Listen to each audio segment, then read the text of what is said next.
pessoal! A entrevista de hoje é com o Rodrigo Mota de Toledo, ele que foi aprovado no concurso Cefaz Rio Grande do Sul e foi nomeado agora há pouco tempo, no mês passado. Oi, Rodrigo, tudo bem? Seja bem-vindo à nossa entrevista. Tudo ótimo, boa noite, obrigado. Rodrigo, se apresenta para a gente, fala um pouquinho sobre você.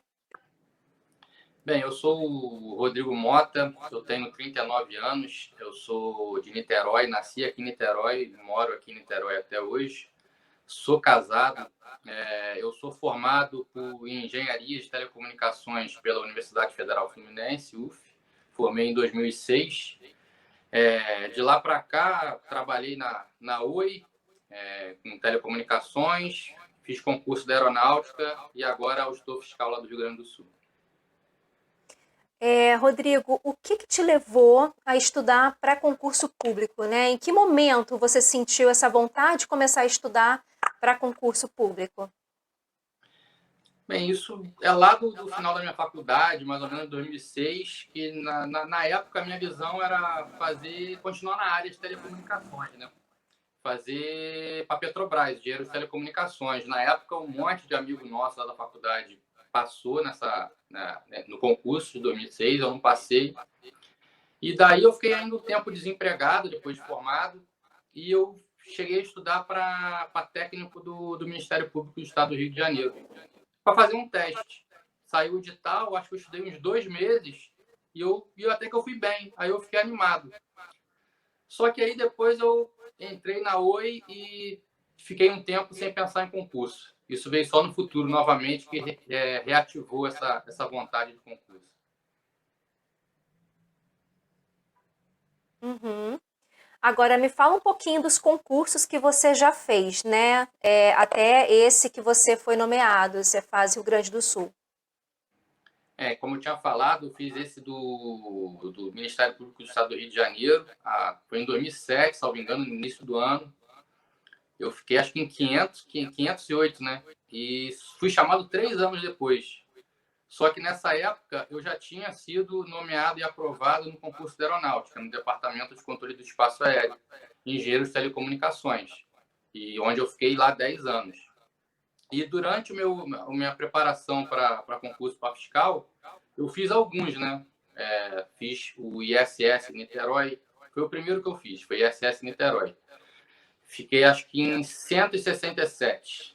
Depois de ISS Niterói, eu fiz o ISS Juiz de Fora, que eu fiquei em 108. Depois eu fiz Criciúma, que aí eu fui melhorando, fiquei em 58º. E depois eu fiz o ICMS Goiás, que eu não fui bem. Eu pensei, né, meu objetivo era ficar entre os 50, eu fui mal, acho que eu fiquei em 168. E depois finalmente foi o fiscal do Rio Grande do Sul, que aí eu fiquei em 60º. E depois desse que você fez do Rio Grande do Sul, você continuou prestando outros concursos? Depois eu ainda tentei fazer Campinas, porque Rio Grande do Sul demorou muito para nomear, né? Eu tentei Campinas, acho que, salvo engano, eu fiquei em 92º, alguma coisa assim, mas eu já não estava mais com ritmo, já tinha meio que desistido e estava meio que esperando que saísse o Rio Grande do Sul. Aham. Agora, você falou que você conciliou com o trabalho, né, os seus estudos. Me conta um pouquinho como é que era a sua rotina de estudos, né? Como é que você arrumava tempo para estudar? Minha rotina de estudo não era nem um pouco boa, eu nunca fui muito católico com estudo, não. Eu já estava na aeronáutica, né? Trabalhando, assim, atrapalha bastante. Eu estudava quando voltava durante a semana. Eu não tinha costume nenhum de estudar final de semana. Nunca. Era muito raro. Eu estudava final de semana só em época de pós-edital, que é um dos meus grandes erros na minha trajetória, né? Não estudar final de semana. E, inclusive, final de semana, sexta-feira, eu saía, também não estudava. E eu nunca contei horas líquidas, né, assim, de estudo, mas se for botar na ponta do lápis aí, acho que eu não fazia deveria fazer umas 15 horas por semana no máximo. E às Uhum. vezes no trabalho, como era uma unidade militar, eles têm um intervalo de educação física terça e quinta-feira de manhã. em época de pós-edital, eu aproveitava esse horário, enquanto eu estava na educação física também, eu aproveitava para estudar, em horário de almoço também. Mas pré-edital, eu não tinha rotina nenhuma. Cometi vários erros de estudo em pré-edital. Posterguei muito a minha aquisição de conhecimento, né, retenção de conhecimento por causa disso. Uhum. Agora, você costumava ajeitar o material, fazer resumo, marcações, para poder revisar melhor no futuro? Você chegou a ajeitar o material? Esse também foi um dos meus erros. No início, eu tentei fazer na mão, né? Só que eu via que eu perdia muito tempo com aquilo. Perdia muito tempo e no início você não sabe bem o que anotar, né? Para você tudo é importante no início. Então, esse também era um dos meus erros. E depois eu acabei desanimando de fazer resumo. Uma matéria ou outra, um assunto ou outro, eu ia anotando no PDF. E só assim, muito no final, assim, quando próximo de passar no Rio Grande do Sul, que aí eu já estava adotando fazer marcação no PDF e anotações também, com aquelas caixas de diálogo do lado. Era o que eu fazia, mas de resumo, assim, eu tinha muito pouca coisa. E era uma das coisas que me atrapalhava muito em pós-edital, que eu não tinha um resumo onde me basear, eu tinha basicamente que ficar lendo PDF e fazendo questão. Eu não tinha quase resumo nenhum. Eu tinha resumo mais de contabilidade, que era aula em vídeo, que eu anotei, um ou outro PDF de uma matéria ou outra, no máximo isso. Também não tinha resumo, mapa mental não tinha nenhum. O Rodrigo, como é que você conseguia revisar? Você lia todo o PDF de novo?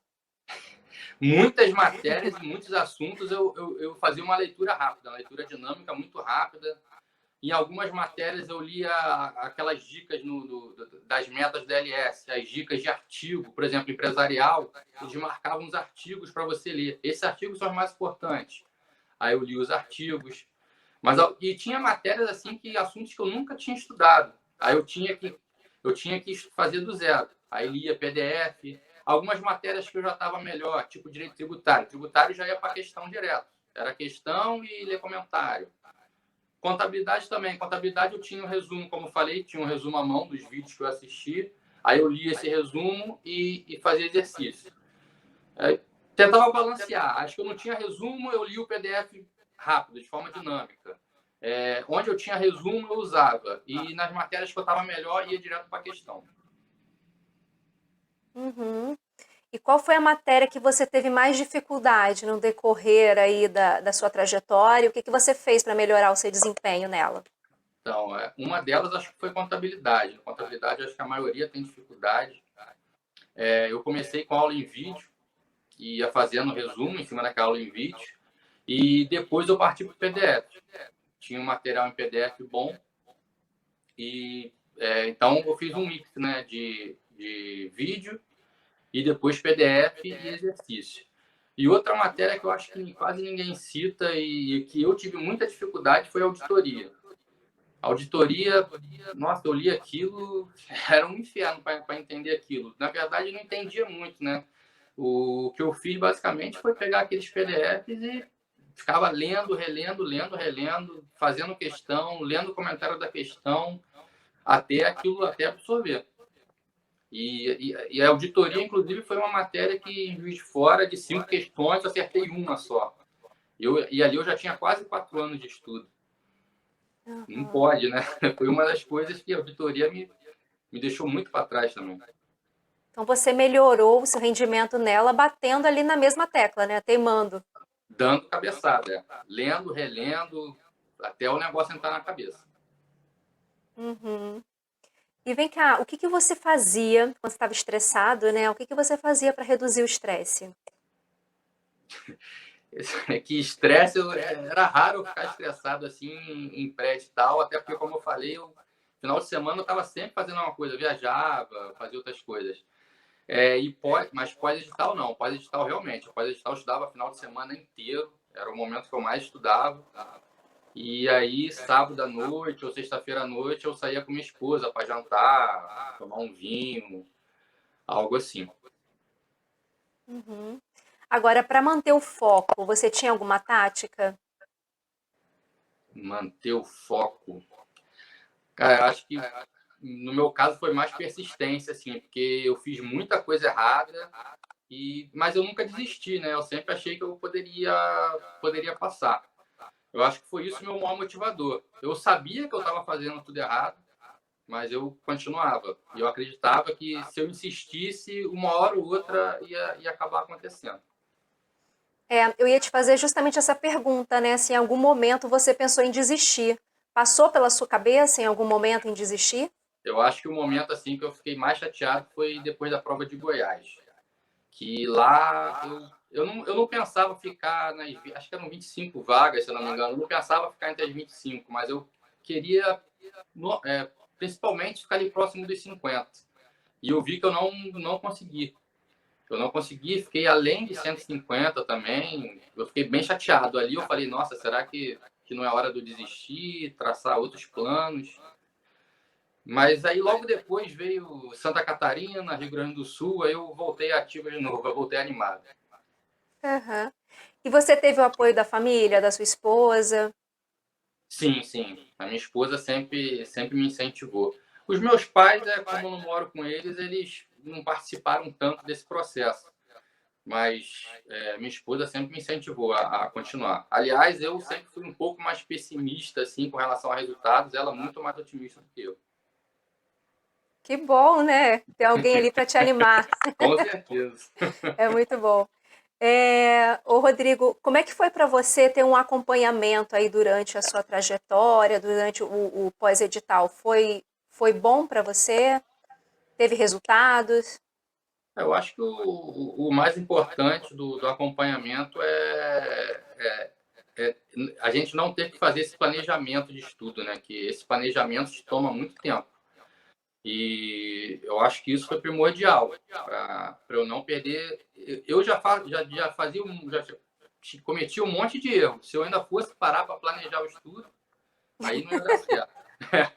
Eu Eu acho não que ia conseguir. o papel da LS nesse ponto foi primordial para eu conseguir, para eu não ter esse trabalho de me planejar, já ter o planejamento pronto. Uhum. Agora, você era muito ligado à rede social?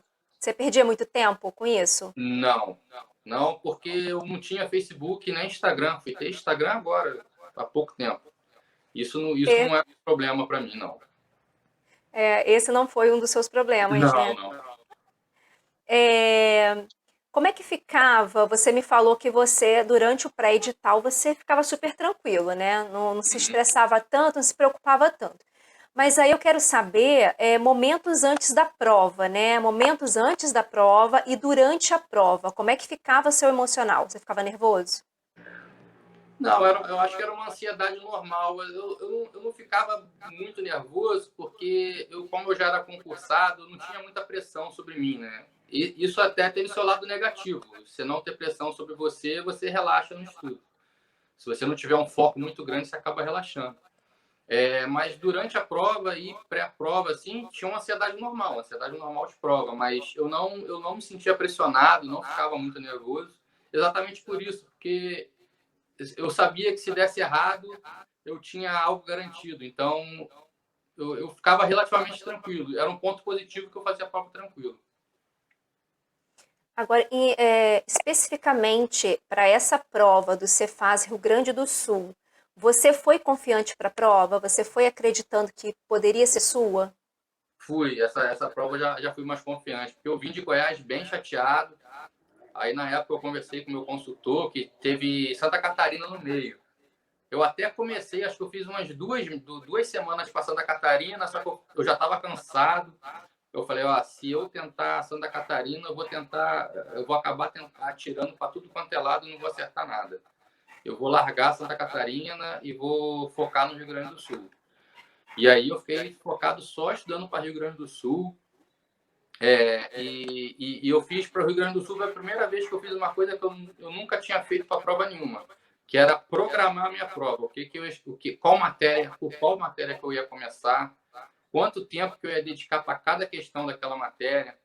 Então, essa prova eu fui bem focado e eu fui confiante de que eu poderia ir bem. Eu ia te perguntar também justamente isso logo após essa pergunta, né? Porque a ALS ela oferece para os alunos uma estratégia, né? São dicas na Uhum. hora da resolução da prova, como o controle de tempo, a ordem, né, de resolução das matérias. Eu queria saber se você chegou a usar essa estratégia ou se você, no decorrer da sua vida de concurseiro, você aprendeu, né? Você pegou ali o caminho que você se deu melhor. Você usava a estratégia ou você tinha a sua própria estratégia? Nunca, não usava. Foi até um erro meu. Por isso que tive essa coleção de insucessos, né? E eu fui usar. Eu basicamente eu começava pelas que eu tinha facilidade, que era direito tributário e legislação tributária. Inclusive em Goiás foi um erro, porque eu foquei em gabaritar essas duas e quando eu fui ver no final não está terminando o tempo, eu não tinha começado matérias como constitucional. 10 minutos, eu acho, para acabar a prova, eu não tinha nem começado o constitucional. Então foi um erro meu de estratégia de prova. E isso com certeza me tirou em Goiás. E eu não quis cometer esse erro no Rio Grande do Sul. No Rio Grande do Sul, eu fiz todo um planejamento. Se botei certo tempo para tal matéria. Se eu não acabasse as questões todas daquela matéria naquele tempo, eu largava e deixava para o final caso desse tempo. Uhum. Agora, Rodrigo, eu queria saber o seguinte, né? Eu quero saber dos dois momentos que você teve, o que você sentiu quando você viu ali a lista de aprovados do Cefaz Rio Grande do Sul e quando você foi nomeado, né? Chamado. Que você sentiu nesses dois momentos? Conta pra mim. Na lista de aprovados foi logo depois da prova, acho que, se eu não me engano, foi em março de 2009. Como eram 50 vagas e eu tinha ficado em Foi março de 60ª. 2019, né? Isso. Acho que a prova foi em fevereiro, o resultado saiu em março. Salvo engano, foi isso. E como eu tinha ficado em 60, eram 50 vagas, eu tinha ficado meio chateado na época. Eu sabia que eu tinha tido um bom resultado, mas eu fiquei chateado, né? Só que com o tempo, em 2020, o Estado saiu daquele limite prudencial da lei de responsabilidade fiscal e começaram rumores de que iam chamar 100. Aí eu comecei a ficar bem animado com o Rio Grande do Sul. Só que aí veio o Covid, aí veio alguns entraves políticos do Estado, reforma tributária, promoção da classe A para conseguir nomear todo mundo. E aí, até que em janeiro veio a nomeação da primeira leva e eu não entrei. Eu fiquei por um de entrar na primeira leva. Eles chamaram, eles nomearam um conjunto de pessoas e eu fiquei por uma de entrar. Aí eu falei, nossa, será que não vai ser agora? Não é possível. Será que eu vou ficar por um? Só que aí em abril veio, né? 6 de abril veio a nossa nomeação. Aí foi felicidade total, né? Aí foi missão cumprida depois de anos. Eu finalmente consegui passar, que era o meu grande objetivo de vida profissional e acadêmica. Ô, Rodrigo, a sua história é bem peculiar, né? Porque você fala que você demorou bastante para passar, né? Muita Aí coisa. não passou logo de primeira. Quer dizer, teve uma leva que foi chamada quase um ano depois, né? Da primeira convocação. E aí não, ficou por um. E realmente depois no final saiu, né? Na Muito, muito verdade, a nomeação interessante. saiu 2 anos depois da prova, né? É verdade. 2 anos, que foi no início de 2019, né? Estamos em Foi, 2021. É isso, exatamente. Bastante tempo, bastante tempo sofrendo aí, né? Nossa, a comissão do concurso sofria, fazia reunião com o subsecretário, E etc. você acompanhando todas as notícias, né? Tudo. Agora, com um grupo de WhatsApp, a gente estava sempre junto, né? Estava sempre sabendo o que estava acontecendo. Esse concurso foi sofrido demais. Uhum. Agora vamos fazer uma análise, né, da sua trajetória como concurseiro. Você comentou que você errou em algumas coisas, né? Uhum. Você tem como falar pra gente o que hoje você faria diferente se fosse começar a estudar assim do zero? Fazer bons resumos, eu acho que o resumo é super importante, principalmente no momento do pós-edital. No pós-edital, sem resumo, é complicado. Eu sofri muito com isso, porque eu não conseguia revisar as matérias rapidamente, tanto que eu nunca conseguia fechar as metas todas da LS no pós-edital, nunca fechava. Eu sempre ficava devendo o equivalente a umas 4 metas. Ficava sempre umas Você 4 ficava sempre no vermelho? Pô, muita coisa. Sempre fiquei no vermelho. Nunca consegui. aquelas metas finais da LS, que era basicamente fazer baterias de questões de civil, constitucional, que misturava todos os assuntos, eu nunca chegava naquilo, nunca cheguei. Eu só conseguia fazer o inicial, porque eu tinha que focar em matérias que eu nunca tinha estudado, tinha matérias que eu nunca tinha estudado, então eu sempre perdia muito tempo naquilo. Então, resumo é uma coisa muito importante. Estabelecer metas de horas por semana, eu também nunca fiz isso. Eu fui ver depois também que faz muita diferença também. Eu só em pós-edital que eu tinha uma noção assim de que eu estava estudando bastante, que era final de semana, eu começava às 7 horas da manhã e até 11 horas da noite. Parava para almoçar, para lanchar. Ali eu nem marcava horas líquidas porque eu sabia que estava estudando muito. Eu acho que é isso. Resumo, você marcar as horas, eu acho que é importante também. E sempre voltar naqueles assuntos que você tem mais dificuldade. Tem que ir martelando até você conseguir uma porcentagem importante ali de pontos. Uhum. Rodrigo, você indicaria a LS Concursos para quem está em busca de uma carreira pública? Sim, indicaria. Principalmente nesse ponto aí que eu toquei, que é o planejamento de estudo e indicação dos materiais, né? Eles já fazem uma triagem de um bom material. Se você não gostar tanto daquilo, você conversa com o seu consultor, tenta trocar. E a questão do planejamento, você economiza muito tempo mesmo para o estudo. Uhum. Agora vamos fechar com um conselho para aqueles concurseiros que estão começando agora, não sabem nada do que vão enfrentar pela frente, e também para aqueles que já têm uma bagagem, já estão tentando, batendo na trave, mas ainda não alcançaram a aprovação. O que você poderia deixar de conselho? Eu acho que para os iniciantes, um conselho faça totalmente diferente do que eu fiz. Estude final de semana. Claro que você tem que reservar um tempo para o lazer, para a família, mas tem que sempre estudar final de semana, estabeleça essa meta semanal de horas líquidas, faça isso, e um bom resumo também. E para a galera que já está há muito tempo estudando e ainda não conseguiu, persistência. Tem que persistir, que eu mesmo fazendo errado, persisti, fui dando cabeçada e deu certo. Não desiste, não. A palavra é persistência. Rodrigo, eu quero te agradecer a entrevista, né, por ter conversado com a gente, falado toda a sua trajetória, dado algumas dicas, né, do que você fez, do que você passou.